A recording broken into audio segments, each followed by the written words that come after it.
پوری قوم ایک ہی دفعہ علم دین حاصل کرنے کے لیے نہ نکلے، بلکہ ہر جماعت سے اور ہر قبیلے کے چند افراد کو دین کا علم حاصل کرنا ضروری ہے، اور علماء کا فرض ہے کہ وہ لوگوں کو اللہ تعالیٰ کی نافرمانی کے برے نتائج سے ڈرائیں۔ یا ایھا الذین آمنو، اے لوگو جو ایمان لائے ہو، قاتلوا الذین، ان لوگوں کے ساتھ لڑو، یلونکم من الکفار، کافروں میں سے جو تمہارے قریب ہیں، ولیجدوا، اور چاہیے کہ وہ پائیں، فیکم غلظۃ، تم میں سختی۔ قریب کے کافروں سے مراد منافق اور کافر ہمسائے ہیں۔ جنگی معاملات کی تدبیر میں اہل ایمان کی رہنمائی کے بعد اللہ تعالیٰ نے اس بات کی رہنمائی فرمائی ہے کہ ان کفار سے ابتدا کی جائے جو سب سے زیادہ قریب ہیں، ان کے ساتھ سخت رویہ رکھا جائے اور جنگ میں ان کا نہایت سختی، بہادری اور ثابت قدمی کے ساتھ مقابلہ کیا جائے۔ وَاعْلَمُوا أَنَّ اللَّهَ مَعَ الْمُتَّقِينَ، اور جان لو کہ یقیناً اللہ تعالیٰ متقی لوگوں کے ساتھ ہے۔ یعنی تمہیں یہ علم ہونا چاہیے کہ اللہ تعالیٰ کی طرف سے مدد تقویٰ کے مطابق نازل ہوتی ہے، اس لیے تقویٰ کو لازم کرو، اللہ تعالیٰ تمہاری مدد کرے گا اور تمہارے دشمن کے خلاف تمہیں فتح سے نوازے گا۔ حضرت ابو ہریرہ سے روایت ہے کہ آپ نے فرمایا،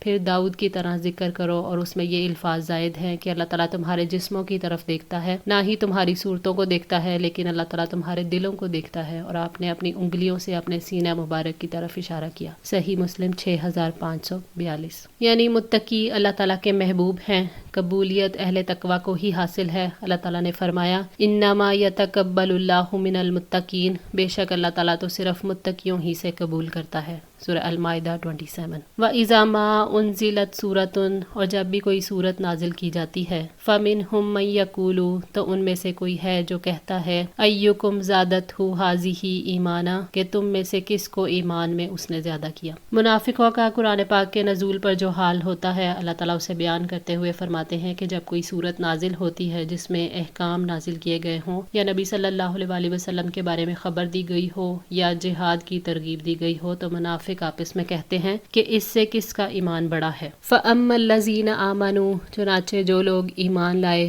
فَزَادَتْهُمْ ایمانا، سو ان کو ایمان میں اس نے زیادہ کیا ہے، وَهُمْ يَسْتَبْشِرُونَ، اور وہ بہت خوش ہوتے ہیں۔ ان لوگوں کے ایمان میں اضافہ ہوتا ہے جو اہل ایمان ہیں۔ اللہ تعالیٰ نے فرمایا ہے، إِنَّمَا الْمُؤْمِنُونَ الَّذِينَ إِذَا ذُكِرَ اللَّهُ وَجِلَتْ قُلُوبُهُمْ وَإِذَا تُلِيَتْ عَلَيْهِمْ آيَاتُهُ زَادَتْهُمْ إِيمَانًا وَعَلَىٰ رَبِّهِمْ يَتَوَكَّلُونَ، بلا شبہ مومن وہی ہیں کہ جب اللہ تعالیٰ کا ذکر کیا جائے تو ان کے دل لرز جاتے ہیں، اور جب اللہ تعالیٰ کی آیات ان کو پڑھ کر سنائی جاتی ہیں وہ ان کو ایمان میں بڑھا دیتی ہیں، اور وہ اپنے رب پر اعتماد کرتے ہیں۔ سورہ انفال آیت 2۔ حضرت علی رضی اللہ تعالیٰ عنہ نے فرمایا کہ ایمان جب دل میں آتا ہے تو ایک سفید نورانی نقطے جیسا ہوتا ہے، پھر جیسے جیسے ایمان میں ترقی ہوتی ہے ایسے ہی یہ سفیدی بڑھتی جاتی ہے، یہاں تک کہ سارا دل نورانی ہو جاتا ہے۔ اسی طرح کفر اور نفاق شروع میں ایک سیاہ داغ کی طرح دل پر لگتا ہے، پھر جیسے جیسے کفر کی شدت بڑھتی ہے نقطہ بھی بڑھتا ہے، یہاں تک کہ پورا دل سیاہ ہو جاتا ہے۔ اسی لیے صحابہ رضی اللہ تعالیٰ عنہ ایک دوسرے کو کہا کرتے تھے کہ کچھ دیر مل کر بیٹھو،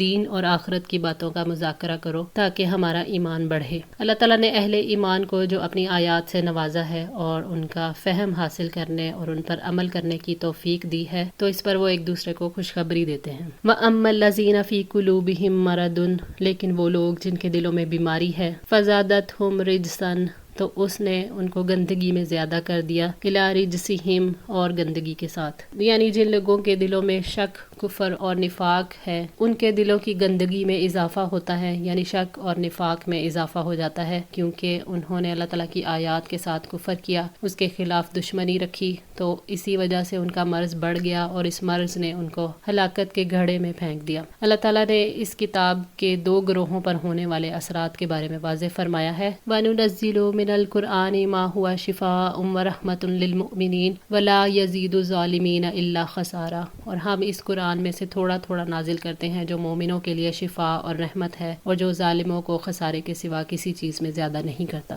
سورہ بنی اسرائیل 82۔ وَمَاتُوا وَهُمْ كَافِرُونَ، اور وہ اس حال میں مرے کہ وہ کافر تھے، یہ ان کے لیے سزا ہے کیونکہ انہوں نے اللہ تعالیٰ کی آیات کا انکار کیا، اس کے رسول کی نافرمانی کی، اس لیے اس دن تک کے لیے ان کے دلوں میں نفاق ڈال دیا گیا جس روز وہ اللہ تعالیٰ سے ملاقات کریں گے۔ آج کے لیے اتنا ہی۔ دعا ہے اللہ تعالیٰ ہماری اس کوشش کو قبول فرمائے، ہماری غلطیوں کو، تاہیوں کو معاف فرما کر ہماری اصلاح فرمائے۔ جزاکم اللہ خیر، والسلام علیکم ورحمۃ اللہ وبرکاتہ۔